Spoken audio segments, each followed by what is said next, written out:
Okay, you're good. Okay.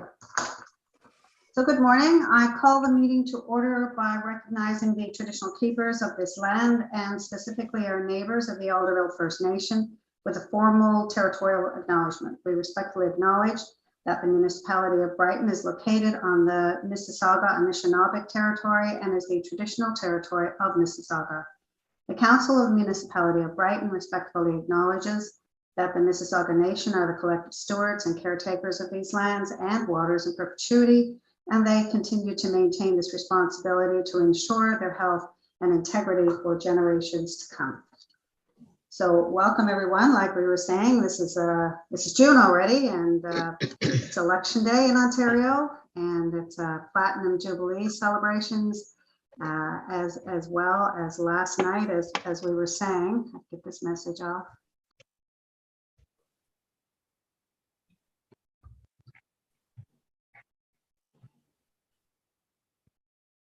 I do believe our chair has disappeared. I think she went to click the got it for the live stream and has accidentally left us. She's gone to the balcony. May she wave at all the people. Yeah. Yes, it's Coronation Day, everybody. 69 years ago, she took the job. Imagine being in the same job with no pension for 69 years. She's not hurting too much. We don't know if she's hurting. How old is she? Yeah. Yeah, 96. Somewhere. 96. 96. Wow. Not bad, eh? We can all aspire to be. Here, here. Well, maybe we should get on the board at Pearson Airport after serving so long in public service. We don't wish her those kinds of ill, Ron.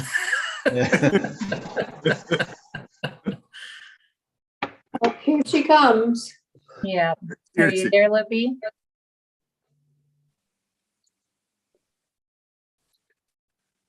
Let's all sing God Save the Queen when she comes.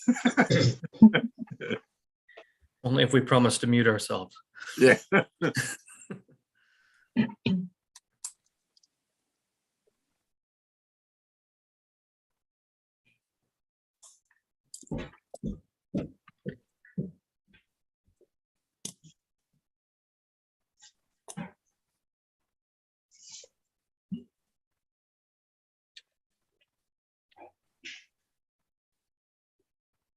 Libby, are you there?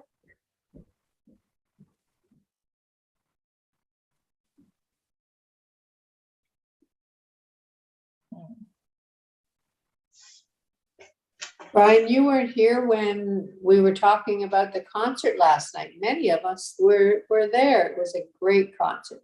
I'm glad they start up again. It was fun. It was, and I hope Councillor Rowley, you'll take that back to the committee because what a great show, what a great crowd. It was just fun. It was just fun to see everybody, quite frankly. Yeah, it was nice to hear noise on Main Street, or good noise on Main Street. Yeah, it was great. It was great. Little tense during the day, wondering if it would go off, but I know that Ben and the chair of our committee got together and prayed to the gods or something. But anyway, Ben, you got it going, and it was it was a great evening. Yeah, the first of many, I hope. So I heard everything you said about singing. Yeah.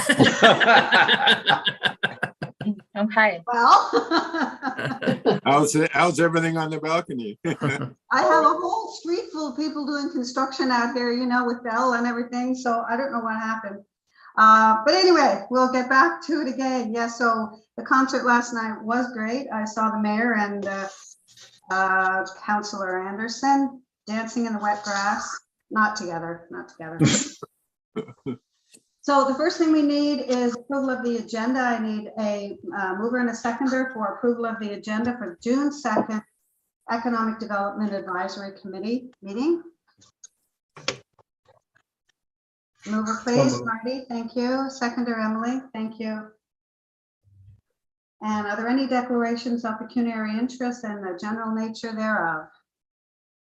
No conflicts, thank you. And now I'll pass things to Ben for a minute to introduce our new DBIA member. Sure thing. So we can't So, see. yeah, that's okay. So I think most of the folks in the meeting are familiar with Wayne Jefferson. He has been appointed our new DBIA rep to finish the term. Wayne's been involved with the DBIA for I don't know how many years, but a long time.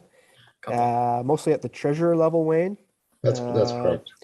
And just a tremendous asset to our community when it comes to all the work that gets done down there, from infrastructure, flower baskets to assisting with funding applications. So nice asset to have to finish this term. Thanks for joining us, Wayne. Okay, thanks. Welcome, Wayne. Yeah. Jane, and welcome. Welcome, Wayne. So now we have we'll need a motion, a mover and a seconder for approval of the minutes from the May 5th Economic Development Advisory Committee meeting. If there are any errors or omissions, or could I have a mover and a seconder? I shall move. I can second. And Ron, thank you. And no delegations, and we'll go right into our business municipal update with Ben. Sure. I only have a couple things here. I'm going to get Amelia and Caroline to discuss most of this stuff today. We got a lot of summer activities, a lot of municipal led initiatives going on that they're gonna share some details on. But for me, we're working at finishing up the business retention expansion survey. There's going to be, you're all going to get an email later on today outlining the feedback event and the survey result event that is happening on June 14th at the community center, King Edward Community Center. It's going to be a light breakfast, coffee, croissants, muffins, fruit. And then you get to listen to me do a PowerPoint presentation for a few minutes and disclose some of the interesting data that the surveys revealed. So I'm trying to get as many folks there as possible. Been hand delivering been hand delivering invites to folks all last week that we knew did the survey. And there's a social media campaign going on to get as many business folks there as possible. So if you do get an email, let me know, because I do have to let our local caterer know. And then, so the other piece to all of this is Libby, our wonderful chair, has been frantically putting together the final report for this project. And she just received the phone interview data this week. So our hope is that we have a special meeting next week, 8:30, for Libby to present the BRNE survey data to this group before it goes out to the public. So what we would do is we would call a special meeting, move into closed, and present the report to this group before it goes to the public event on the 14th. So that would be Thursday, June the 9th at 8:30 a.m. on Zoom. I think is easiest. Libby can share her screen. And As soon as I figure out how to do that, I'll let you know. I can show you someday. We can pop in and listen to Libby. Shouldn't be too labor intensive for anyone else. Just an information session for most of us. So that's to come next week. And Jessica will get out the normal course of communication on that. My other thing is pop-ups. The renovation of the canteen started on Monday. If you've noticed, there's lots going on down there. Jeffrey Wallen's general contractor crew has been down there. They were awarded the bid, and they're working away, and they feel this is a 2-week max project. So we're hoping to see some pretty good results in pretty quick time. So really good to see. On my end, a lot of pretty highly sensitive stuff going on in terms of our industrial park. Can't really go into too much right now, but working alongside Laura Trent, working alongside a lot of inquiries. So and then obviously supporting Caroline and Amelia in whatever I can do to help them. So I'll turn it over to them. They have some really interesting updates as well.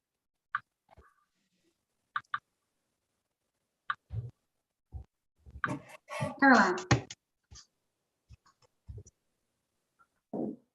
So I think it's really just my quick update. I've taken over the daily social media for the municipality.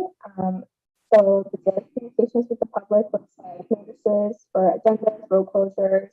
I'm also trying to notices such as the Great Road Trip. Sorry, Amelia, I'm gonna interrupt you. We can't hear you. Yeah, Caroline or Amelia, could maybe one of you step into Ben's office? Amelia, And pushing reminders for community events. Amelia,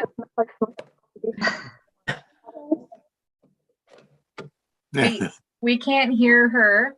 Can one of Can you you guys step hear into Amelia Ben's at all? office? No. No. Okay. So or maybe share computer?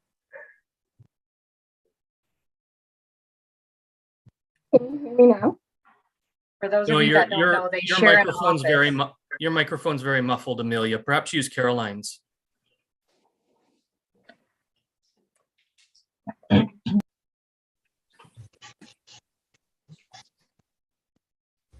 So I've started the daily social media, taking over the day-to-day routine from Caroline for the municipality. The daily communications looks like public notices regarding agendas, road closures, notices of public events, and surrounding community notices such as the Great Northumberland Road Trip. Promotional content includes weekly farmers market features, listicles for different important events, and destination posts to encourage people to explore Brighton. Concerts in the Park promotional series started on Tuesday, so that's going to be weekly band features to promote the bands themselves and the Concerts in the Park series. The mental health and motion events are starting, I believe, next week. So organizing that promotional calendar. I've also started on the website. So updating the events page on the municipal website. There are currently 4 events, I think 5 now. I added Canada Day yesterday. So pushing those and hoping that people start using the website more. And then updating our calendar as well as the Northumberland calendar and the Bay of Quinte so we can push our events to the surrounding communities. And then I'm slowly starting to gather information for the business directory. So hoping to get that updated as soon as possible. And then helping Caroline with Apple Fest. So working on individual approved vendor promotions. The feedback from the vendors have been really positive. They really appreciate it and like it. Research for recruitment to focus on supporting local businesses. So really trying to find people that may not know about Apple Fest or just recently started their business during COVID. And then helping Caroline organize the vendor application files to ensure everything is set up for the weekend to run as smoothly as possible. We'll continue on the same Apple Fest vein. We've really taken a targeted approach in terms of trying to attract different vendors. So Amelia and I have really been looking at people in the community who, again, have started businesses during COVID or have never attended Apple Fest, and we're pushing individualized invitations to them, inviting them to take part. And we've gotten a really positive response.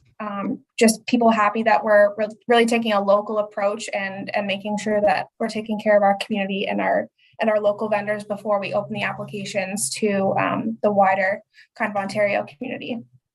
Speaking of which, those opened yesterday, and we've already received, I think, 10 to 12 outside applications. So people are excited, and we're starting to fill up a lot of vendor spaces. So it looks like it's going to be a really diverse and full Apple Fest, even though we're kind of coming out of COVID. We actually have Amelia and I went through all of the applications, and we have about 9 different categories and so many different types of food. So we're looking forward to it.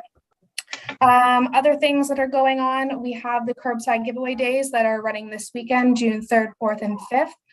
So this was brought up last meeting, and we just kind of use the same marketing that we'd used previous years and just kind of got it out on social media. It's been shared over 70 times. So we're looking for a big turnout this weekend in terms of that event. Some of you may have seen our Pride crosswalk was completed earlier this week by Public Works staff, and we've gotten a lot of positive feedback about that. And finally, we're kind of starting a new project, which will be a partnership with the chamber a little bit. It's a QR code project. So we're looking to create a new landing page on our website that will kind of highlight all the things you can do in Brighton that is really geared towards tourists. And this landing page will be accessed through QR codes that are put around kind of visitor hotspots in the area. So we're thinking, you know, Memorial Park, King Edward Park.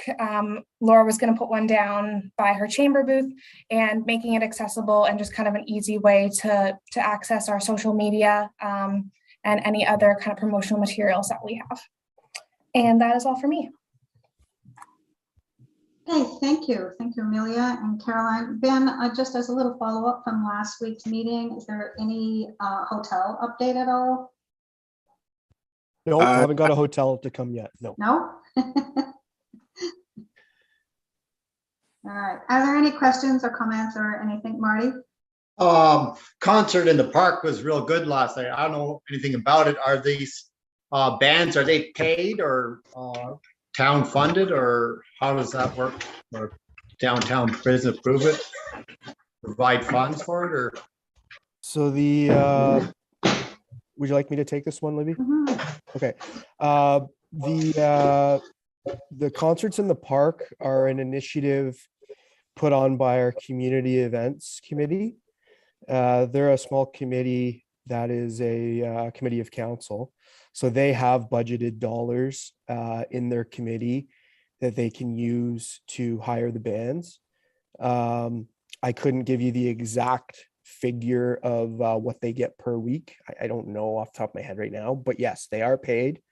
It's not, they're not getting rich off of it. They're mostly bands that have day jobs, and this is their little side hobby. So last night was local. It was Dan Thompson's, obviously, and they wanted to be the first ones to kick it off for the first time in 2 years. So yeah, it's a good program. Yeah, every like week. it, yeah. And I don't know if Emily mentioned it, but it's actually starting a month early this year. So If I can just add, Marty, the average is about $500. Yeah. I don't think there's many that are much more than that. So, No, so- as Ben said, the community events committee has allotted a budget approved by Yeah. council early in the year. So yes. So most of the bands do it because they want to do it too, really.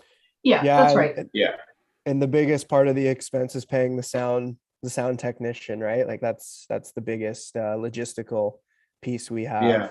Or that goes with it, because without the sound technician, it's not going to sound very good. So No. That's a good thing to promote Brighton, that's for sure. Yeah.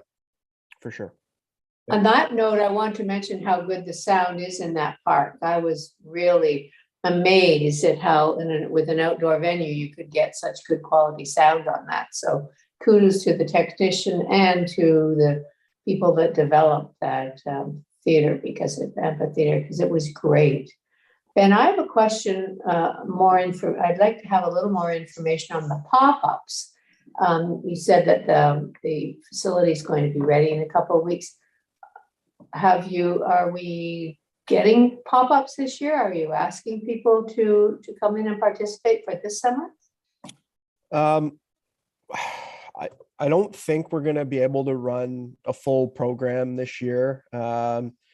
We were about a month behind with our engineered drawings. Our designer had a very close death in his family, and it set him back about a month.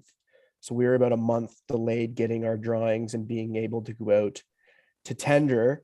And then the construction process kind of sped up as we got it out to tender, and our contractors actually able to work quite quickly.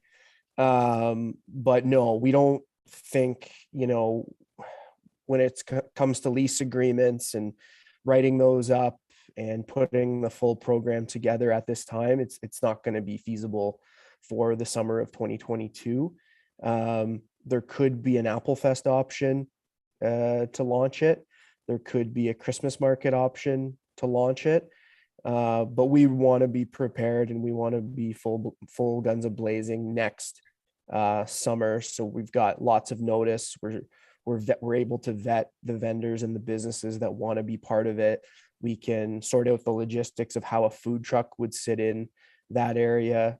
We can line up entertainment that goes along with it. We can sort out what nights baseball is, what nights soccer is, to make sure we're utilizing the foot traffic and leveraging that as best as we can. And just with getting the construction off the ground, the RFP, the pre-construction meetings, sorting out the building permit with municipal staff, we just haven't been able to put a lot of attention into those actual program details at this time. So I want to do it right. I want to do it well. And I know from talking to Quinte West and Belleville, there's a lot that goes into these agreements, because they are very short-term agreements. So we want to make sure we're doing things the right way. So Ben, could I ask you a question on that then? The funding, and I know you had funding from a couple of different sources. Will that still come through since it's not completed in this calendar year, or will they allow it to roll over? All the work's going to be completed in this year. Part of our funding was for the design.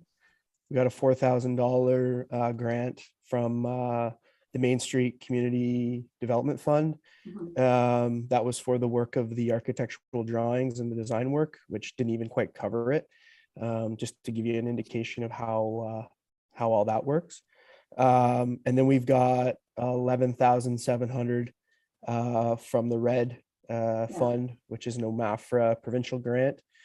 And again, the construction work will be completed this year. It'll be completed probably by the time we have our next meeting. So it's not that the work's not being completed. We're just not going to be hosting a pop-ups program this summer. Okay, so that part of it doesn't matter. The funding will still stay. That's right. Okay, good. Okay. Any other question? I didn't mean to interrupt you there, Karen. Well, I don't have a clear idea of the type of organizations or groups that you want in those buildings. What were you thinking? What would be the ideal mix, and how many are you going to have for pop-up?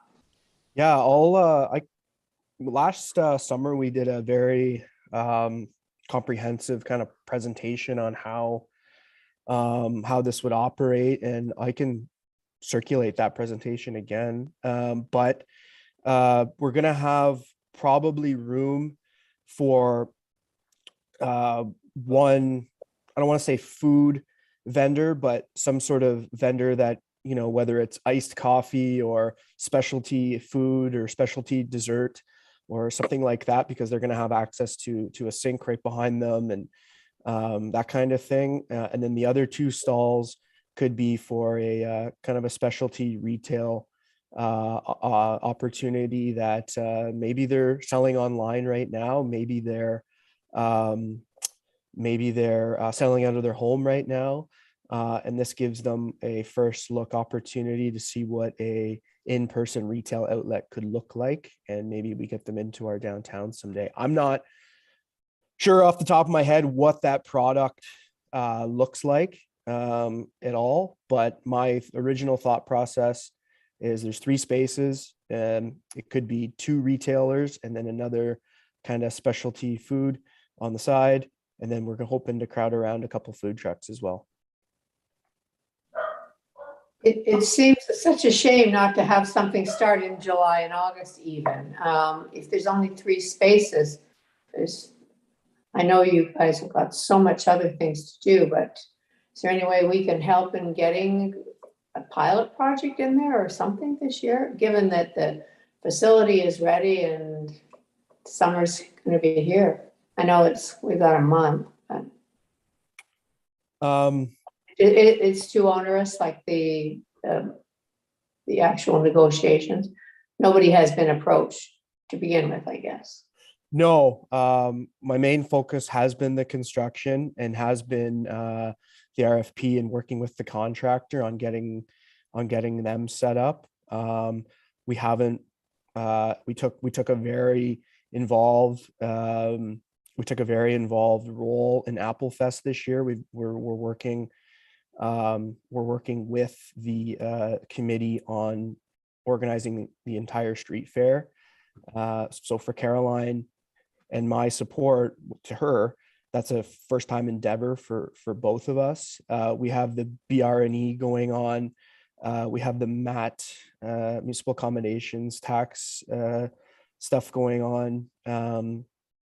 And those are kind of projects like this time next year or next spring even, I won't have a BR&E going on. Hopefully MAT tax is up and running. So we can really, it'll be our second time around on Applefest. I won't have two major high-speed internet programs going on that I'm centralizing all the logistics for. I hopefully will have my industrial park a little bit more situated when it comes to the wetland designation. So these are all things that they come on year by year. I have a set work plan that I work towards, and Mr. Castleman and I made a strategic decision back in kind of late winter, early spring that maybe pop-ups wasn't necessarily a priority for spring 2022 at the time. We didn't realize that construction was going to get expedited maybe at the rate it did. But like I said earlier, maybe the right time to launch, depending on the types of vendors as we get more and more every day, could be an Applefest opportunity and get people up there for Applefest. And that could be the right way to launch it on a weekend, rather than a little bit longer term, but yet short term agreement and going through all those contractual details. So long-winded, but that's kind of how I got to this decision. Okay, thanks. Any other comments or questions, Ron? Sort of related, the recreation center, the park area, that parking lot was supposed to be paved this year. Was that a factor as well? I don't know the date that's going to happen, but it's supposed to be done this year. Brian, maybe you know something more about that? Thank you, Madam Chair. No, Councillor Anderson, I'm not in the paving business, so I'm not certain when that's going to happen. Yeah. I do think we've let the contract, though. I think we saw the RFP, and I think we've let the contract. So it's just a matter. Likely, it will be when. I think it's the same company that does the tar and chip and the rural roads. So likely it will be whenever they come to the community. Usually that's late July by the time they get here. So. Because that'll be a busy place during that time. Also, the roof's being done right now as we speak. So that's a busy time as well. And pickleball. I might as well mention that I talked to our director of recreation who told me last night the asphalt's down and he's very pleased with it.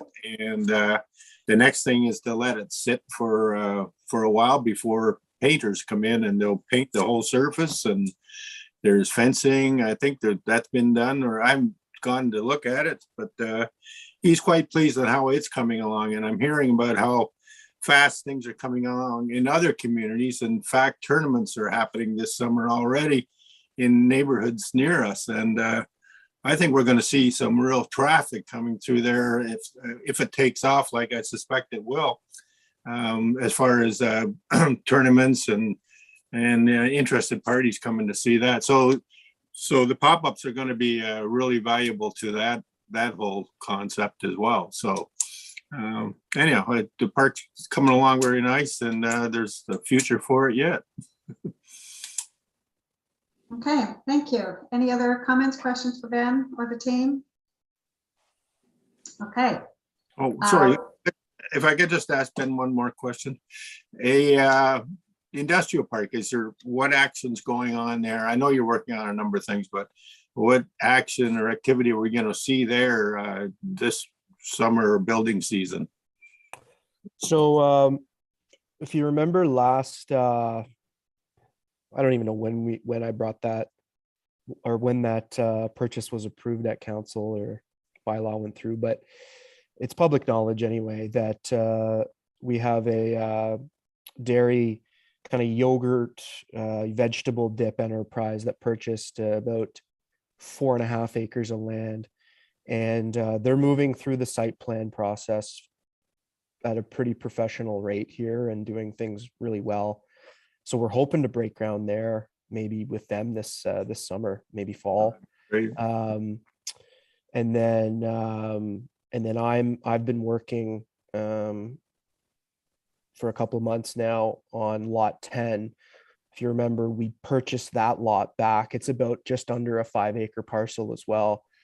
We purchased that back from a cannabis operator that couldn't reach their funding that they once thought they were going to get in 2017. And we purchased it back from them as a municipality.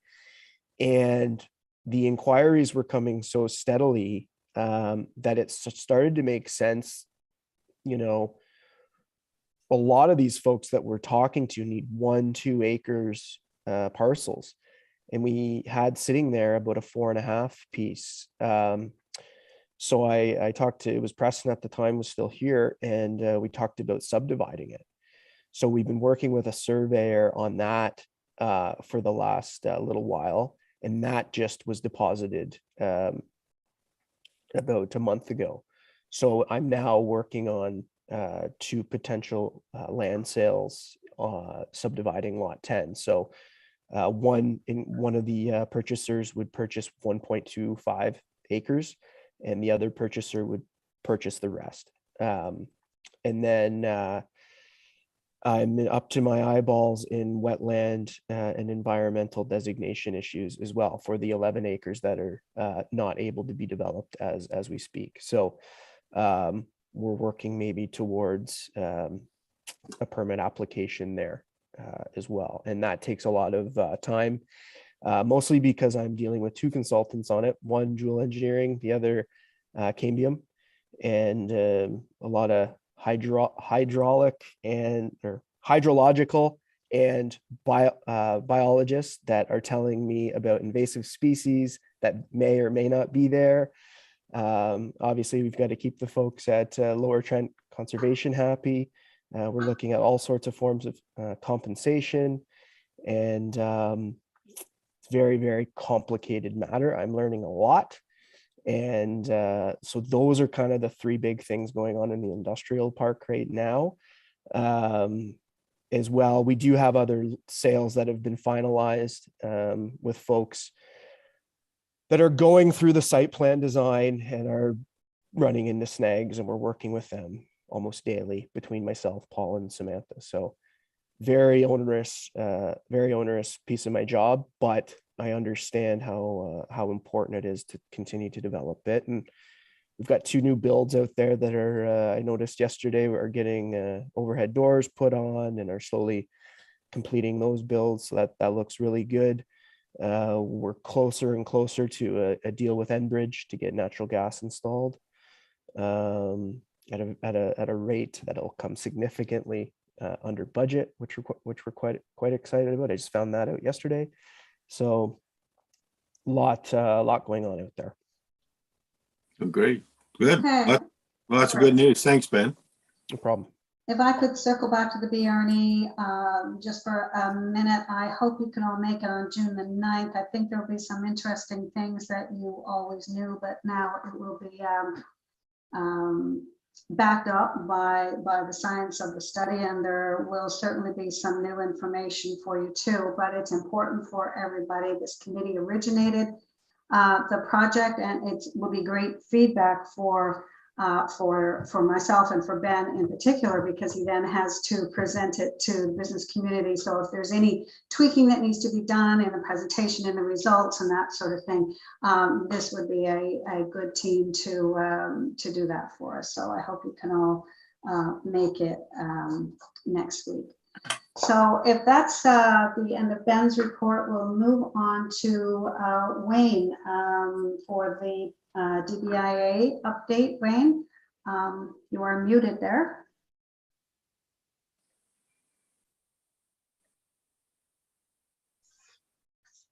Are you there, Wayne? I love technology. Oh, Here we go. finally, there we go. I'll try and be brief. Okay. I'm not sure who's aware of the new business that we have on Main Street. It wasn't mentioned. We have that Bonfire Cannabis just opened, official opening this week. They, in our opinion anyway, they've done a nice job of keeping the facade relatively in keeping with the downtown. We weren't sure what we were going to see in terms of how grandiose it might be, but I think they've done a nice job with the store. I'm hearing that Mrs. B's, the former Mrs. B's facility is likely rented.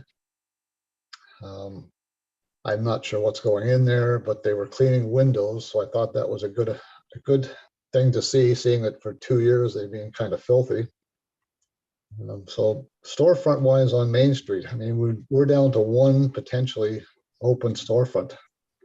From a downtown point of view, I think when I go to other communities, I mean, we're in pretty good shape from that point of view. And I think we'd like to see some more retail versus real estate insurance companies, but nonetheless, we've got a pretty good percentage of storefronts that are filled. So, I mean, we're in good shape that way. DBIA, we've got the flowers and the planters were put out this week. Thanks to municipality support.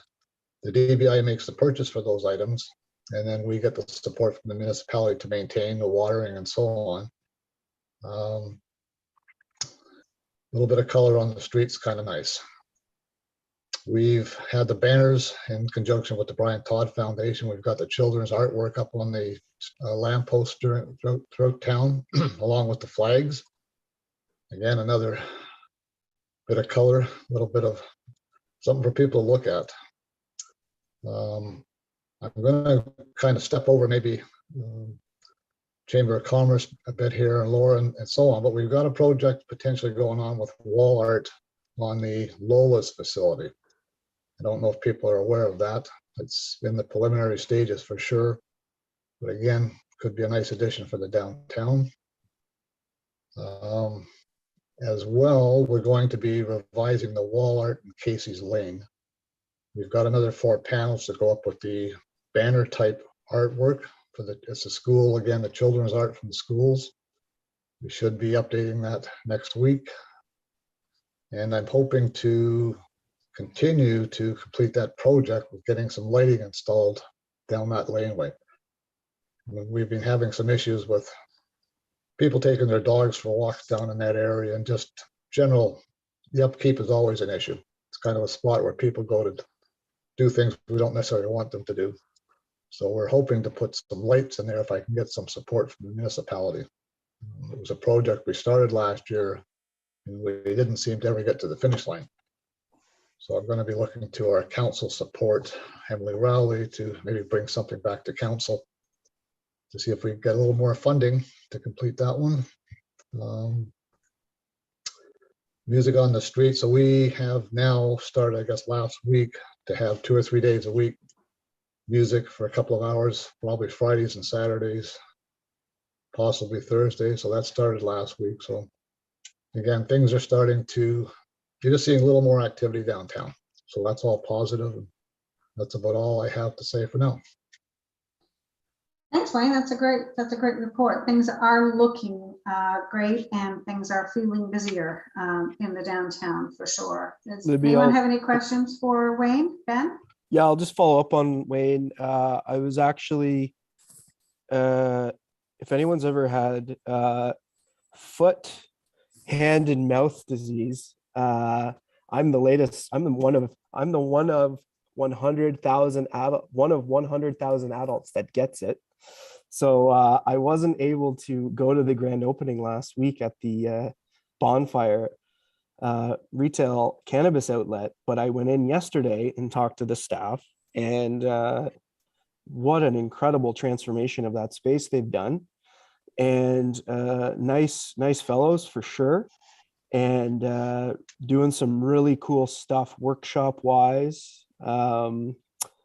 And just a neat space. And I encourage you, even if that's not your product of choice, it's just interesting to go have a look at what they've done in terms of renovations. But like Wayne said, I don't know, Libby, I don't want to give too much away from the survey, but there is criticism that we have too many vacancies in our downtown. And as I'm shifting through those comments, I just have to shake my head and laugh, because just like Wayne said, we're down to one vacancy now after 2 years of a pandemic. And but it's important to remember that if people perceive that there are vacancies, or people perceive that they're that they look vacant, maybe the windows are not done up as much as they could be. There is a perception that there are a lot of vacancies in the downtown. For sure, that's coming through loud and clear. But also with regards to the cannabis store, there was also one comment that went on for quite a long time about, we need a cannabis store. How come we don't have one? Every other municipality has one. So there you go. We already have that fulfilled. Take that one off. But yeah, that is the perception for sure. That is the perception, but not the reality. Yeah. Anyway, so, and we've actually acquired a couple businesses during the pandemic. So it's all positive stuff down there. Yeah. It's too bad you missed the grand opening, Ben. They were giving out samples. I'm too laid back as it is at times anyway. So. I couldn't get mine to light, but it was good. All right. Any other comments or questions for Wayne? That's a great report, Wayne. Thank you. Okay, then we'll move on to Laura with the chamber. Guys, I don't have much confirmed right now. I'm waiting on that great delicious tourism funding that should be announced on Friday. So if that does happen, Caroline's QR code idea will become quadruple the size, and I can carry it through all the way to Crammy and kind of like a joint Northumberland thing. So I'll work closely with Caroline and Amelia to make sure that the QR codes make sense and work together and we get the greatest exposure possible. My summer student starts next week on Monday, so there will be a human in the booth, which lots of people are very excited about. I'm working with the fellas at Park Place just to make sure there's a nice, happy relationship there. And if I'm lucky, my student will be able to help me with a couple tourism research projects. That's a bonus. I'm going to be helping out with Canada Day. Caroline and Ben had asked if maybe I wanted to set up a booth, do something, I don't know, community oriented, tourism oriented, whatever they want me to do, I will be there. Just another thing, the tourism grant, if I do get the money, however, the grant, they had triple the applicants that they were thinking they were going to get. So all of a sudden the chances got a lot smaller. If I do get what I want, our idea is to create a biker's paradise down by the Presque Hill booth, including bike racks, bench, a large sign with tons of information, and I'll create posters and programs that drive them uptown to restaurants, accommodations, retail, etc. So fingers crossed, please, until tomorrow. And just my last thing is that Pride is this month, and for the entire month, I'm going to be focusing on Pride as it relates to the business community, kind of a educational and informational piece. So if anybody has any good tips, any events going on that they would like to let the chamber know so I can put it out, just shoot me an email. Laura, have you had any indication whether you did get the funding, or do they do that? Or we find out tomorrow. You'll find out tomorrow. I did get a follow-up call yesterday. So if they care enough to get more information, it's a good sign. I don't know. Either way, I'm going to try and figure it out. Even if I have to, get little bits of funding from here and there to just roll it out in small pieces, I'm going to figure it out because I want it to happen. I think you'll probably get the funding if they call you, and I think you'll get it. I'm sure. Ron? Thanks, Laura. The information booth down at Presque Hill. What is the job description for those folks down there? Is there going to be a survey or anything that, or any communication with the tourists? Or Yes. I would say just So the tourists from out of town would be interested, not necessarily the local tourists, but the tourists from out of town. Are we going to be asking them what they would like to see in the community or downtown, or do they have any Absolutely. recommendations So- rather? And then that engaging them to, and then getting them to go uptown. But I think our effort's got to continue to be asking them what they want and how we can better serve them while they're visiting our area. So you'll be tripping across all kinds of people, but it won't be just campers. So if, have you got a plan there? yeah. So honestly, I'm waiting to see what her vibe is. Last year I had a student and I had high expectations and they just were not met. So I don't want to put a whole bunch of responsibility onto a student if it's not going to be carried forward, and I'm going to have to put it onto my plate again already. So I have some ideas for maps with push pins, QR code surveys. I want her to, if you see a group of people just standing in line waiting for ice cream, go over and say hello to them, ask them what they're doing.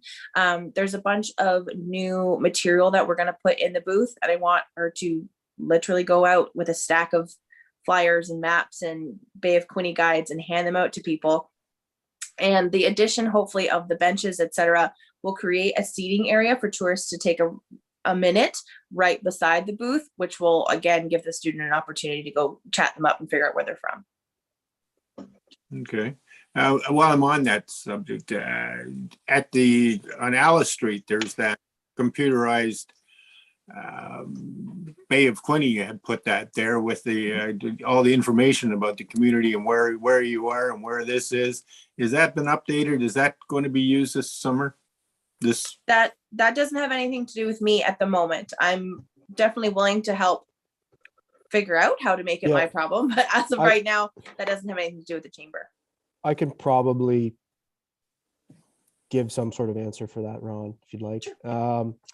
So those are the Bay of Quinte kiosks. They're kind of strategically put all around the Quinte region. One was at the library foyer for the last couple of years and was taken out shortly into COVID just because there wasn't the traffic coming through. I know I've talked to Trevor at Bay of Quinte, and Laura's new space downtown has been talked about a possible space to store it or to locate it. But he's also partial to bringing it back to the library too. So more to come on the kiosks. They were pretty concentrated on getting guides out and things like that the last month or so. But I know the kiosk program is going to get back up and running. Yeah, there was a big effort back then, and it'd be nice to if it needs to be relocated, great, but it'd be nice to get it going. Yeah. Is that a tourism kiosk? Yeah, so it's pretty slick unit. It's just they had a local welder kind of build the casing around it, and then all it is essentially a tablet in the middle. And so if you're in Brighton and you want to look up quickly the local cafe or local bookstore, it'll bring up everything that you're looking for while getting some data on the user as well. Is it outdoor friendly? No. That's a shame. The library doesn't strike me as the best place where you're going to catch a lot of tourists on the go. It did well. It did okay pre-COVID, actually. It did okay, but the hard part is getting it into a private business, right? Like let's be honest, Lola's would be absolutely ideal, right? But how do we make that work for everyone, right? So the lobby of the new hotel will be perfect for it. and that's where most of them sit in Belleville. We're designing that now. Yeah. I mean, it would be great in future years, Laura. I'd like to talk to you about when I worked with RTO8. We did tracking, like visitor tracking. It would be good to do it for 1 year, not this year because it's just off COVID, and I think it needs to level out a bit. But it was just a quick iPad really, which went straight to the server. It was a quick survey, so you knew where people were from, what their main motivator was, and just a little bit of information about them so that you could then target your marketing information to the right place. And you know, it was all funded by grants and that sort of thing. So it might be worth an application next year. You'd get more students and you'd have some real-time information by just, you know, have somebody in downtown, have somebody by the entrance to the park and that sort of thing. So if you're interested in talking more about that, I certainly would love to help you do that. Sure, thanks, Libby. Okay. Any other questions for any of our reporters, the Chamber, the DBIA, or Ben? Ben's been on the hot seat today. Yes, Ron. I put Wayne on the hot seat. No, Wayne brought up a very good point. I think you mentioned it to me recently too. It's about the lighting in Casey's Lane. Is it something that we could bring through our minutes, some sort of request or to council that way, or is there another way we should go about it to either through economic development, or we can ask for it through other ways? But I'll ask Brian to answer that question. I have put it on my list of things to talk to the CAO about when we have our meeting at the end of the week. Perfect. That's good, because I have it on my list of things to speak to you about, so I can pick that one off. On my list. Don't take it off. We meet on Tuesday, and you can Correct. circle back to me on that one. All right, it's on my list. Thank All you. right. So Wayne, that looks like We're in the positive loop. signs there for you. Well, I sure hope so. Lights at the end of the tunnel, I would say. So Wayne, you got some attention today, right? Yeah, awesome. So could I have a mover and a seconder for all three of these reports, please, to be accepted as presented? Ron and Karen, thank you. So no correspondence. We'll move on to new business. And I think Caroline might have touched on this one. I'm not sure, because this is a possible DBIA Chamber Municipal Partnership Postal Code, but is it QR code that it's meant to be, or is it a different project? Pass that on to Ben. No, this is a little bit of a different brainwave. Okay, sorry. We were just kind of all winter long, we were sort of talking about different things now that tourism season is kind of getting back to normal and people are coming here from Quebec, from the States again. So we were wondering what the best way to try to accumulate some data would be to make use of a more targeted approach in the future years, in terms of getting a better sense of where people are coming from. So I wasn't sure, like we talked about license plate tracking and doing things like that. And then that didn't really, like we couldn't come up with a solution there. So I wasn't sure if there are already downtown retailers or businesses at all that are keeping track. I know it's a bit of an old school concept, but are keeping track of postal codes. And if there is, how can we maybe facilitate some sort of tracking program throughout the months of July and August, and give us a sense of where our travelers are coming from and if there's a common trend. So I just want to put that on the floor in new business, because while we have Amelia here, we might as well leverage the human resources that we have and maybe accomplish this. Okay, some of this information will be available in the BRNE, because we are asking, in particular, the downtown people, where are their customers coming from? It's all, it's not, you know, nobody's writing anything down, but they seem to know. But I'll pass it on to Mr. Mayor. Thanks, Madam Chair. I know the LCBO from time to time does a postal code check. And I wonder if that data, and because they are a provincial crown corporation, I wonder if that data would be available to us. If you want to reach out to them, that might be a good idea, Ben. That way, because everybody goes to the liquor store or the cannabis shop now, one or the other, or both. But if you can't pry it loose from their hands, because I know LCBO can be a bit difficult to work with sometimes, let me know. We'll have an MPP or a new MPP tonight, and I'd be happy to try to work with them if you can't through the normal channels. Okay. That's a great idea. Yeah. Wouldn't the park also have information, because you have to book now? They know where you're from. You have to put that information in on your booking request. They probably do as well. You're right, because you're right that I know I have to register my license plate, so they would have that information. Now, yeah, you do register the province too, so they would at least have that data. Now, whether I'm sure all of this stuff is we'll be told we can't release it because of MFIPA, Municipal Freedom of whatever it's called, the Freedom of Information Protection and Privacy Act. So we'll just have to figure out a way around that, but that's okay. I know there's a donut shop that might have that information. I didn't say any names. I didn't.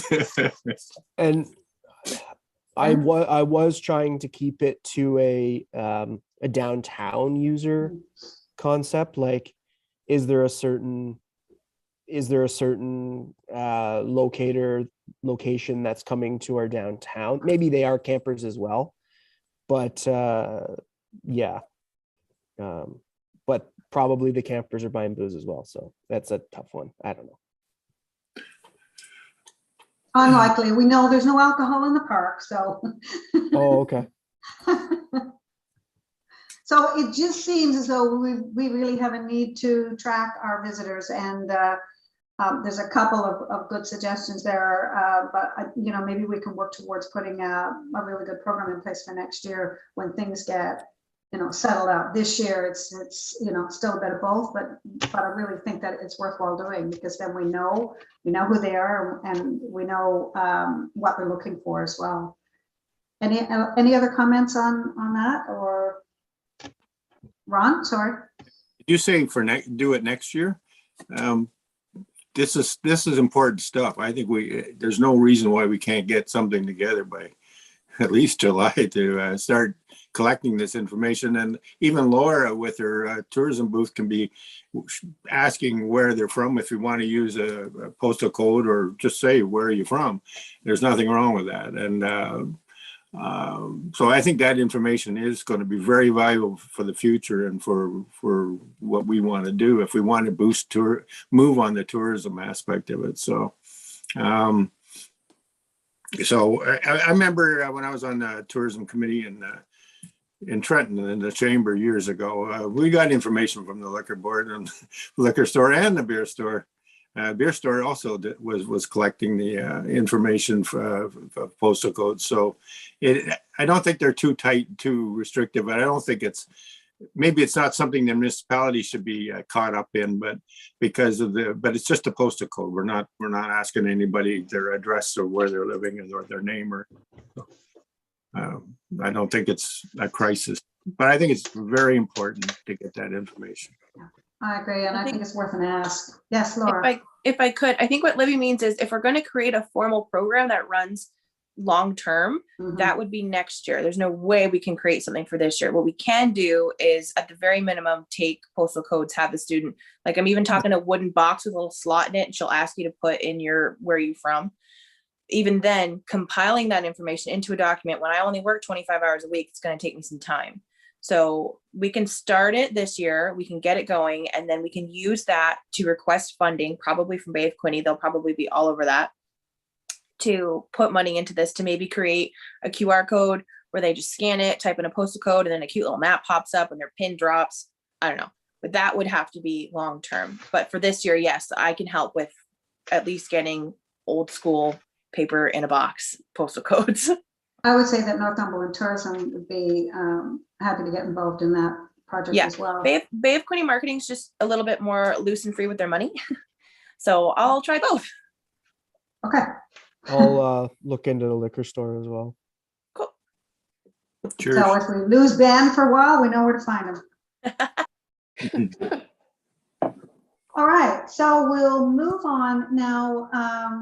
Jessica, did you want to take this? We have our final meeting September the 12th. We do not have a meeting in July and August. Is that right? I'll pass it on to you, Jessica. That's correct. Mayor Ostrander's got his hand up. Did you press that by Oh. accident, or did you have something to say before I went? Okay. Okay, so yeah, the last scheduled regular meeting of the committee will be September 12th, due to the election. When council's term ends, your term also ends. That being said, there's this special meeting that's going to be, is this a for sure thing? We're definitely meeting next Thursday. Yep. Yeah. Okay. So just for, record keeping purposes, if you could send out that email call as the chair calling your special meeting to everybody, then I just have that record. And then I'll start working on the agenda between Ben and you and I for that closed session. And then, so we'll have that meeting next week as your special meeting. We'll meet again in September on the 12th for your final meeting. At that meeting, you'll be discussing budget, any budget changes you want to bring to council. And then that'll just kind of be your wrap up. If there's a kind of report that we could bring to council to say, what kind of work you've done over this time, that would probably be beneficial for council to see as like a wrap up for your term. And then as far as it comes for new term, we don't know exactly timing yet. It's a little too early, but with your final meeting in September, it'll probably be October or November that I'll be sending out and publishing on social media through Caroline and the newspaper and the radio, anything else that we can do, just letting know that not just your committee, but all committees are now open again for new term. And all applications will be accepted for all committees. What my plan is to send that out the way I normally do when I'm advertising for new members, but I will also just send out a quick email to all committee members, not just this committee, but all the committees, to let them know, here's the link, please feel free to reapply. So because I have all your emails, I'll be sending that out to you probably October, November, depending on what's on our plate with the election. Soon after the election, I would expect. Okay, thank you. At the September 12th meeting, this committee would discuss any budget implications. Is that what you said? So you would discuss, so if you had new, so for example, last year around September-ish, I think it was, you guys kind of talked about budget and if there was any monies needed to be added to request for council to increase a budget. But Ben, I don't know if you could maybe talk a little bit better about that process. Yeah, I don't recall that. I don't recall ever talking about budget, but enlighten me.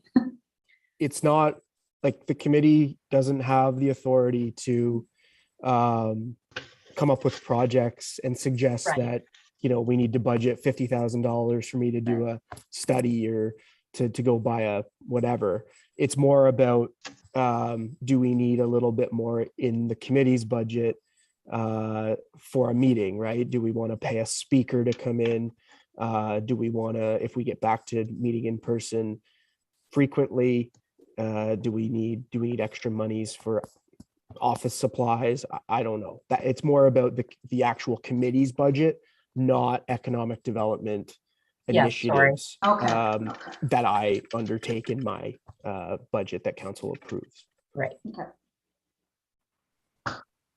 That's okay. I don't know if that makes Any sense. questions on that timing? You joined a good time, Wayne. We've got 2 meetings left. 2 meetings left. Any other questions for Jessica on that process? Okay. All right. If there is anything else, this is the time, Mr. Mayor. Thank you, Madam Chair. I just wanted to alert folks to things just going on in the background. And it's Pride Month, and we will at some point be flying the Pride flag outside the municipality, but it's also National Indigenous History Month. Canadian Armed Forces Day is on Sunday. Coronation Day is today. And of course, the Queen's Jubilee happens all year round. So competing, a lot of, I shouldn't say competing interests, lots of interests that are likely molded together, and yet competing from what we can do and how we can literally fly the flag for various events. So we have coordinated weekly flag flying through the month of June. The Queen's Canadian Jubilee flag is flying right now.